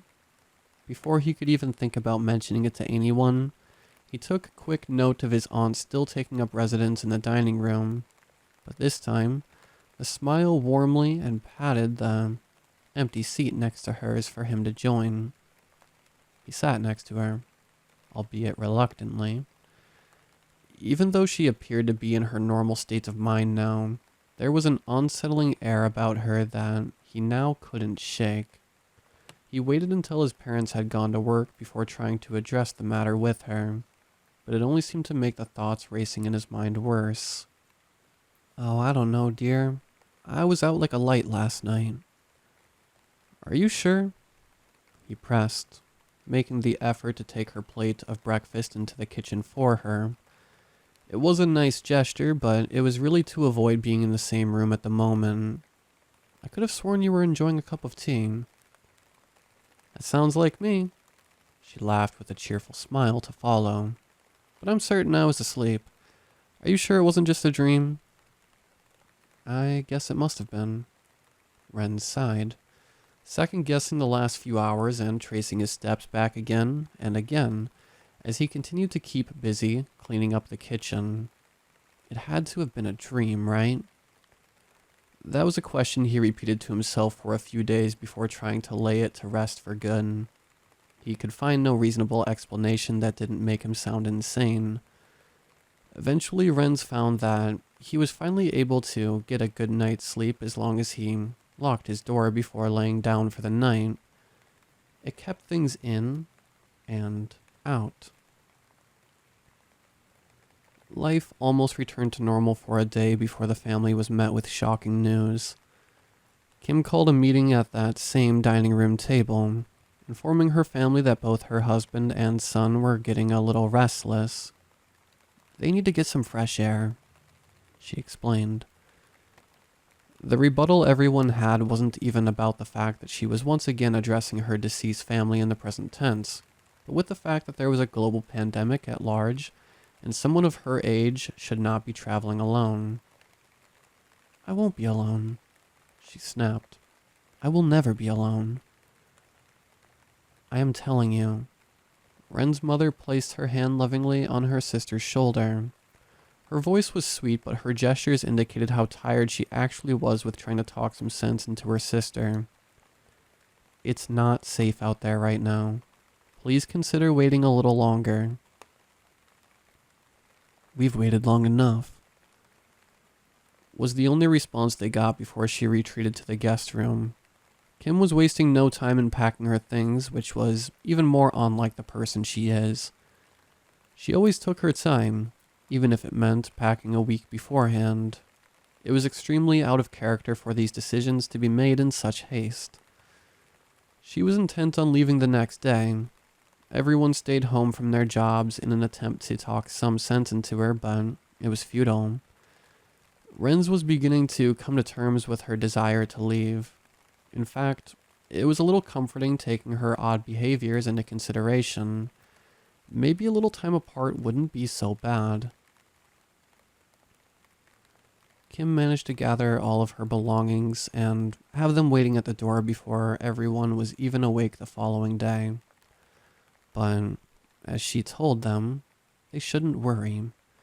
She got a flight for that night so she could have time to treat them for an early dinner to thank them for their hospitality.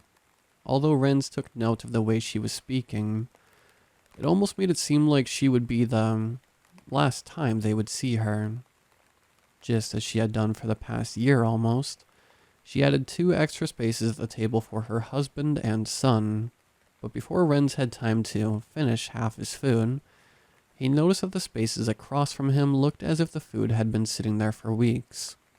The glasses that were full just a moment ago were now bone dry. The food on the plate was now green, covered in white specks of mold. He blinked his eyes, complete with rubbing them for a few seconds just to make sure he was seeing things correctly. Still there. His mother and father wouldn't look up from their plates, so he wasn't able to gesture over to the placements in order to get a second opinion. His gaze was only met with his aunt's, with her same unnerving smile stretching from ear to ear. "They are enjoying their meal, dear, aren't you?" she asked, gesturing to his nearly full plate. Renz's eyes turned back to his plate, preparing another bite in order to appease his aunt. She had worked hard on the last meal for them, and it would be rude to let any more of it go to waste. But it took all of his will in order to not drop the fork on the plate when his eyes registered that what they were seeing, his food too, was now riddled with mold. The only difference was he had a few maggots that appeared in the blink of an eye. With his heart now clear into his stomach and heart racing fast, he took another look up at his dear aunt. He was met with that same cold, dead stare as he saw that night a month prior, only this time, it was accompanied with that chilling grin. Immediately, Renz was hit with the realization that the night in question wasn't just a dream, was it? The rest of that evening and following weeks were all a blur. He wasn't sure if it was the inability to sleep or the fact that he wasn't even able to sit in a dark room anymore. His parents were growing ever annoyed and a little concerned that he kept his room light on every second of the day. But his restlessness was apparent with the bags under his eyes and his lack of cognitive ability. So they let it go, just like they had with his aunt.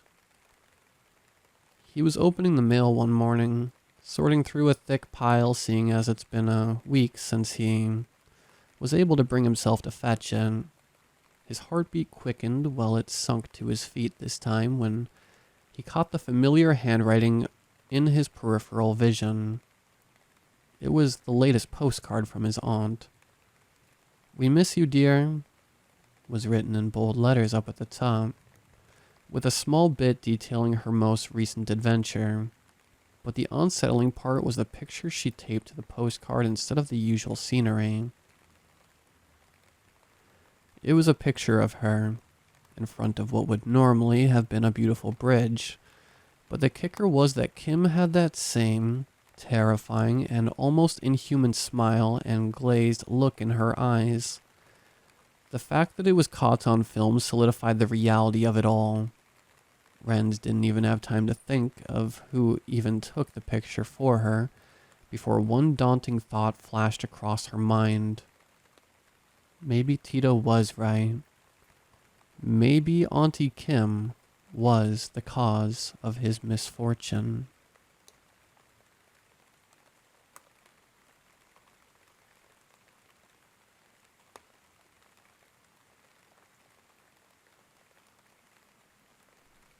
I've always had a thing for the weird, dark, and mysterious. I devour podcasts about serial killers and hauntings. I'm constantly watching slasher movies. I have a tattoo of Michael Myers, and even the art I keep around my house can make my guests feel a bit uneasy if they stare for too long. I'm a weirdo. I'm not going to apologize for it. Sure, I've lost some girlfriends over my tastes. Hey, I like what I like. A few months ago, an unbelievably talented sculptor popped up on the local art scene, and within a few weeks had become the talk of the art community. His name was Rodrigo. He never gave his last name, like he was a prince or something.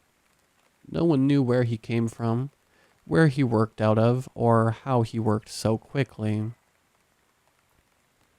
But within weeks, he was setting up his own galleries across the city and making more money than most starving artists would make in a lifetime. Bronze castings were his preferred medium. He had a few paintings scattered around his galleries, but what brought in the crowds and put the most money in his pocket were the statues. His incredibly lifelike and life-size statues, almost entirely of young women, dotted the floor space of his galleries and dominated the conversations of the art scene. My friend Brian owned the gallery space that Rodrigo had rented for one of his first art shows, so I was invited to come and take a look at this mysterious artist's new work. It was pretty good. I'm not a massive art guy, so, in my opinion, once you've seen a statue of one naked lady, you've pretty much seen them all, but you could tell from the buzz of the crowd what Rodrigo was doing was groundbreaking. The art was selling like hotcakes. A statue of a young boy sitting cross-legged with his head in his hands sold for $8,000. It was entitled Hide and Seek. A statue of a woman nursing a newborn infant entitled New Mother sold for $10,000. Paintings were selling quickly for a few $100s a pop. What quickly became the main conversation piece of the show sat in the middle of the gallery. It was a statue of a woman sitting on her knees in prayer position. Her hands, shackled, were stretched before her, clenched in tight fists. Her head was tilted back, looking skyward, her delicate features distorted in a wild scream, her eyes wide. A key on a shoestring, unbronzed, hung around the woman's neck.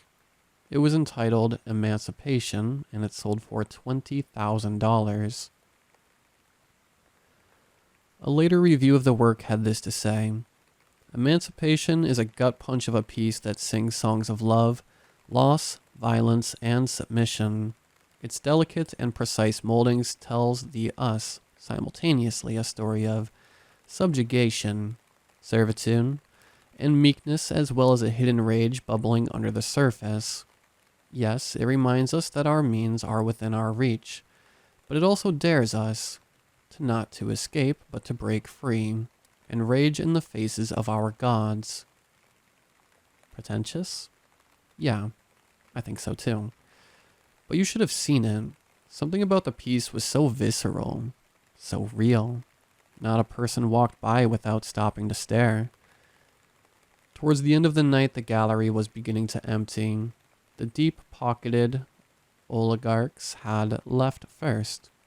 The less well-off aficionados left soon after, and eventually they were followed out by the student crowd who, more than likely, were only there for the open bar. At the end, it was just Brian and I. The paintings had all been sold and taken to their new homes. The statues were all marked with little red sold signs on their title placards, waiting to be shipped later that week to their new resting places in mansions and private galleries across the country. Rodrigo was making money hand over fist. Brian and I took one more lap around the gallery to make one last look at the art of a man who would no doubt become one of the greats, when we noticed one piece off in the corner that, miraculously, had not sold. I understood why it didn't sell. It was grotesque. It was a person crawling on their hands and knees. The head was cleaved down the middle from the crown to the nose, leaving a few inches of air between the eyes. The mouth, incredibly detailed, was frozen open in a deathly scream you could almost hear. The bronze didn't look like it was cast, but rather dripped onto a mold and left to harden and leaving long globs of seemingly molten metal dripping off the head, shoulders, arms, and torso of the person. The split head and misshapen casting of the body made it hard to tell if it was a man or a woman. I loved it. Of course I did. I like weird shit. It was called El Comienzo. I couldn't take my eyes off of it.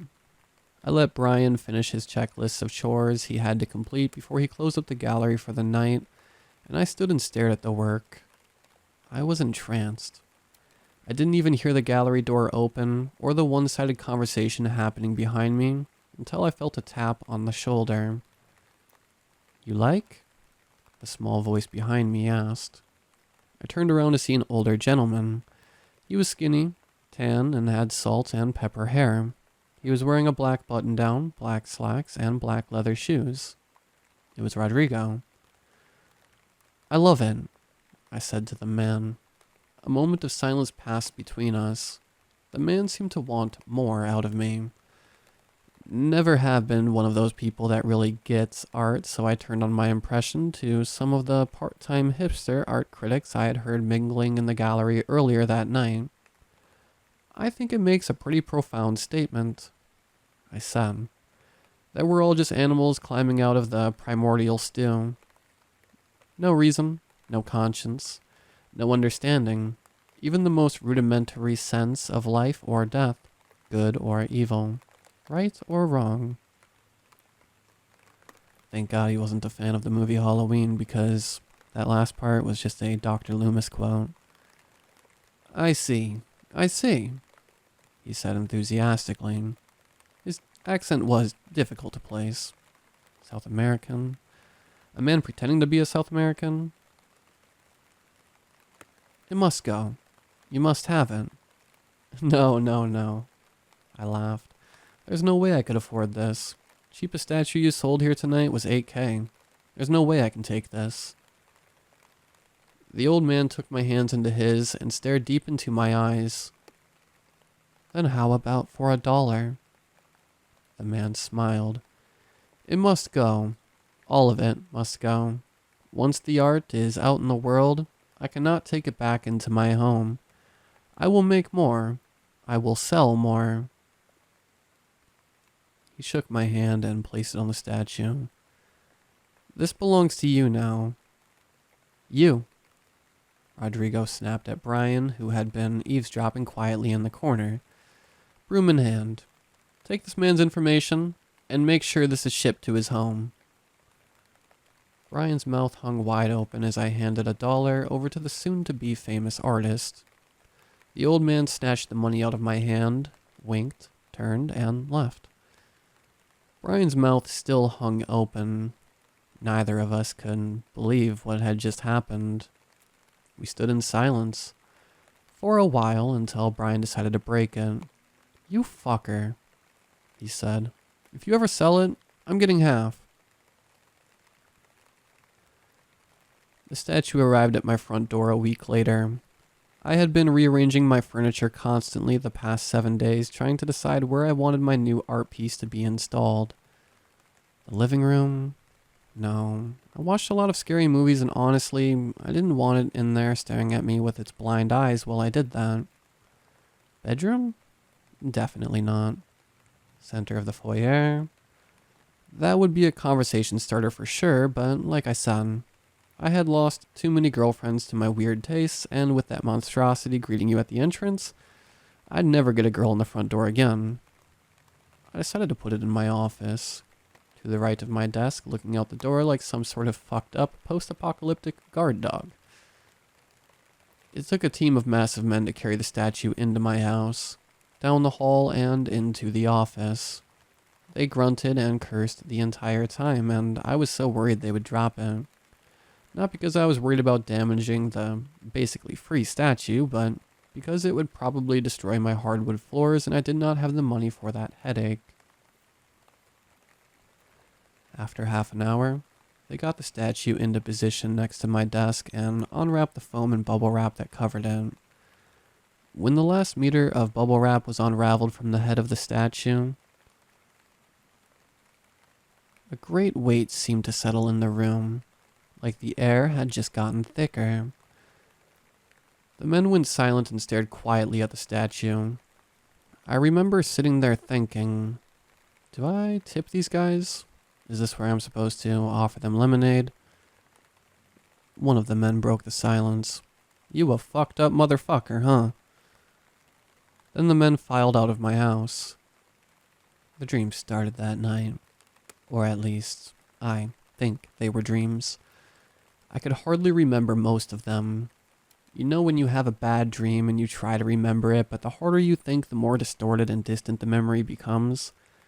It's strange how an image in your head can be so vivid, sharp and dangerous one second, and the next it's slipping through your fingers, fleeting and ephemeral. That first night I woke up sweating, gasping for air in the dark, hands clenched in fists so tight my nails left shallow cuts in my palms. I sat in the darkness trying to recollect. What woke me? Did I have a bad dream? Why can't I remember?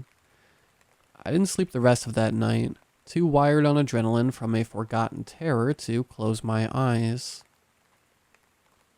That morning, I left my room before the sun came up to drink an inhuman amount of coffee before work.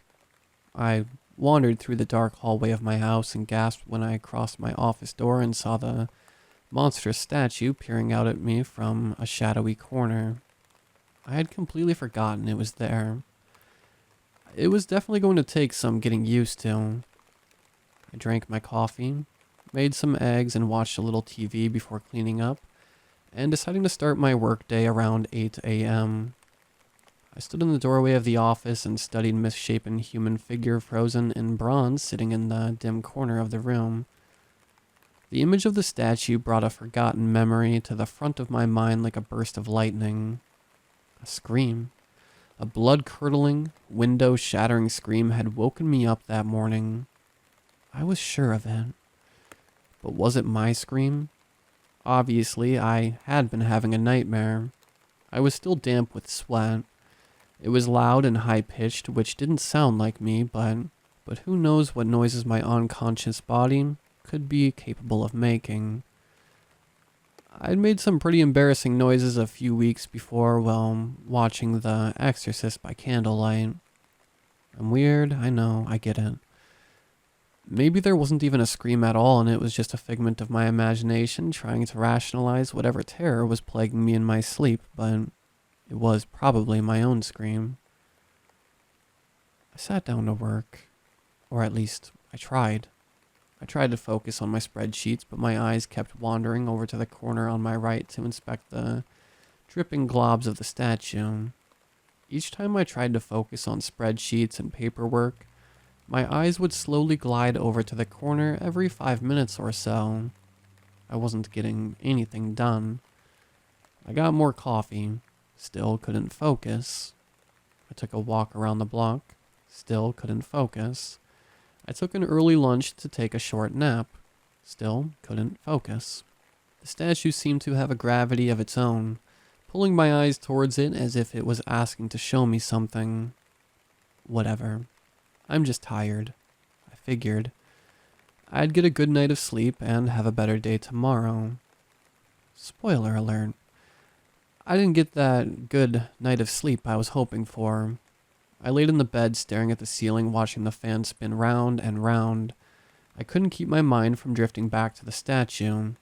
Something about it wasn't sitting well with me. Sure, it could be kind of hard to look at, but there was something else about it that was just off. Almost as if it exuded some sort of energy that seeped out of the office and into the rest of the house. Bad vibes, as Brian might say. Thought maybe I should call Brian and tell him about the statue. Maybe he'd heard from the other patrons of the art show. Shortly after that thought, I drifted off into a short, fitful sleep. Jolted awake again, adrenaline pumping, the sheets were damp with sweat. The first thought that came into my head was the scream I had imagined I heard last night. I definitely heard something, I think. God, I was tired. Honestly, I probably could have slept through a marching band in my living room at this point. I jumped in the shower and repeated the same routine as the morning before. Coffee, breakfast, TV. Then I would get to work.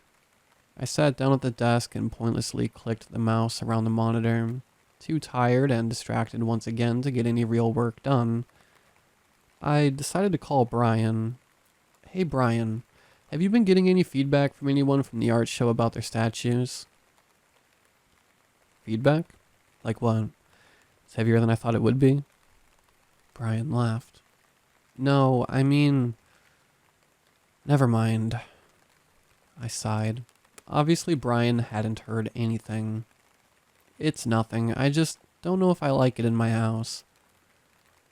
Well, it sure as fuck isn't going in mine. Don't sell it yet. I'm telling you this guy is going to be huge, just wait. Shh. I shushed Brian up. I swear I could hear the faintest noise of someone else on the telephone with us. Breathing. A deep, slow inhale and exhale. Not like Darth Vader, but not completely unlike Michael Myers. I rubbed my tattoo. Is someone else on the phone with you? No, Brian said, clearly confused. Inhale, exhale. Brian, I have to get rid of this statue. I'm going to sound crazy, but I can't have this thing in my house anymore. It's freaking me out. Well, if you would have let me finish, I would have told you to hang on to it for a few years. That guy is going to be huge. Imagine just being handed a Picasso painting, a Dali, a fucking Rembrandt. That's what happened to you. Just hold on to it, and in a few years you'll be rich, and don't fucking forget. I get half. Yeah, okay. I was almost whispering, I was so tired. Inhale, exhale. I gotta go. I'll talk to you later. Brian hung up. 3 years? There was no way I was going to be able to pull that off. I turned my chair and looked at the statue. It stood, same as ever, frozen in a constant state of torture. Its head split right down the middle, the unseeing eyes wide open in terror, the mouth twisted into an awful scream. Inhale, exhale. I launched myself out of my chair. What the fuck? I yelled. I swear to God the statue breathed. I didn't see it happen. It didn't expand and contract like it had lungs, but I heard it. I swear to God I heard it. I was sitting 3 feet away from it. I was positive that fucking thing was breathing. I stood still in the office doorway, looking down on the statue.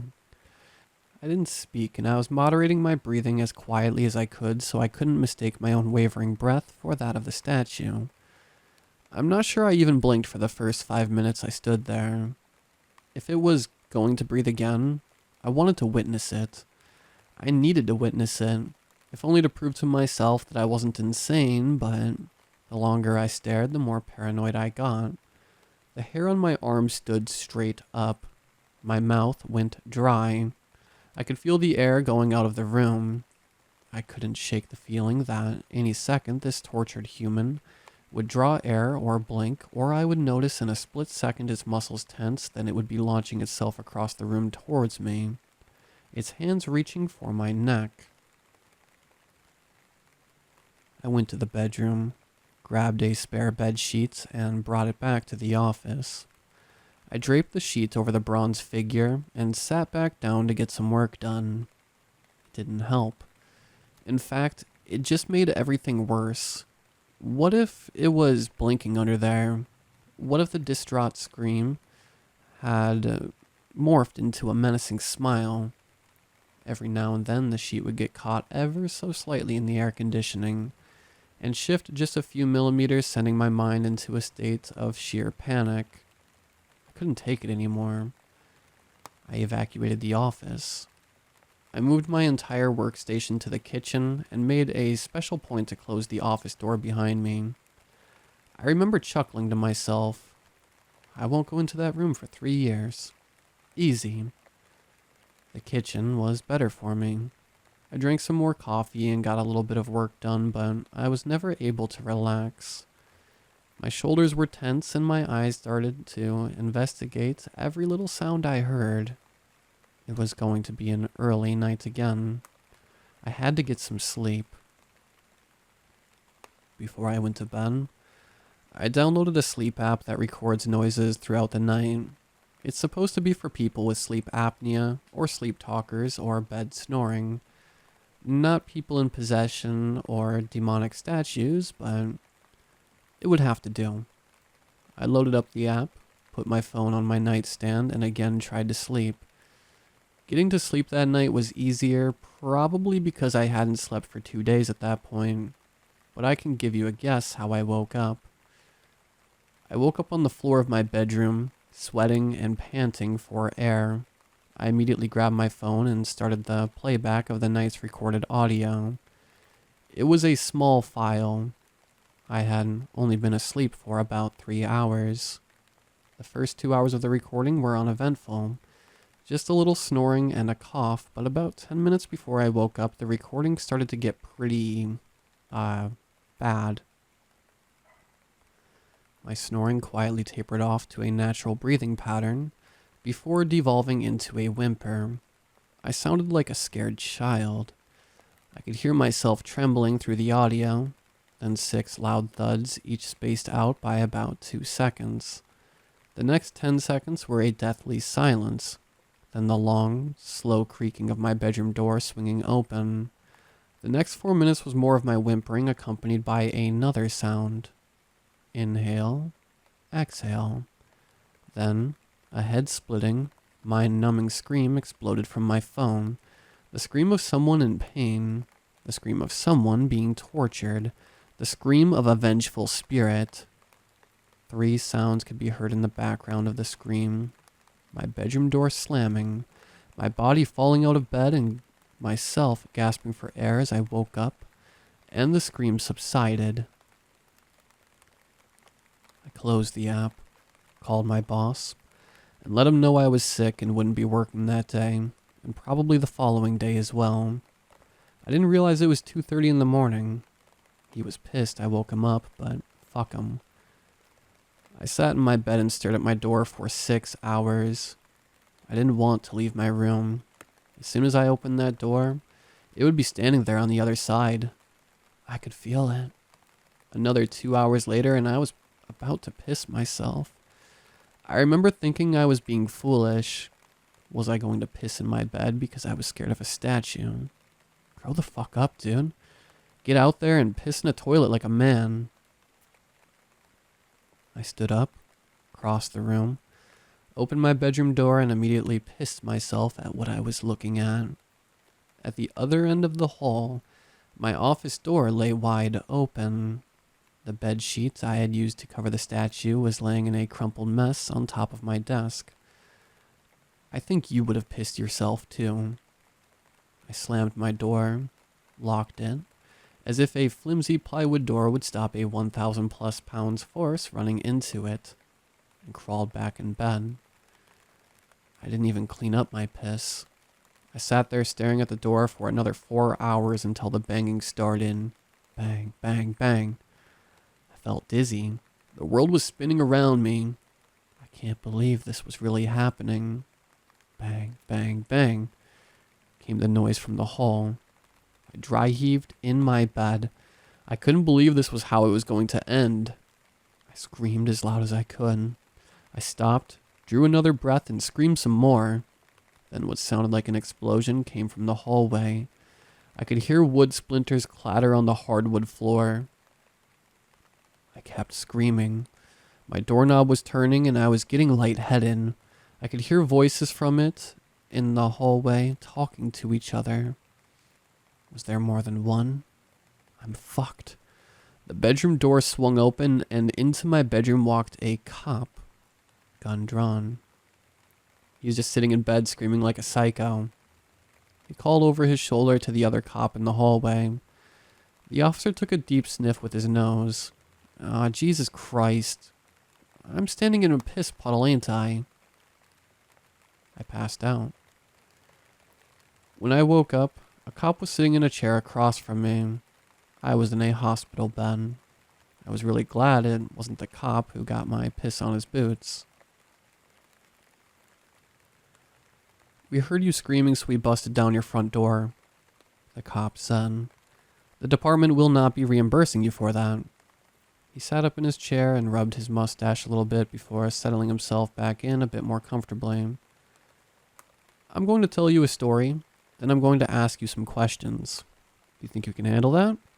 Nurse says you've been suffering from dehydration and exhaustion, but you've been asleep for damn near 24 hours at this point, so I'm thinking you're doing a bit better.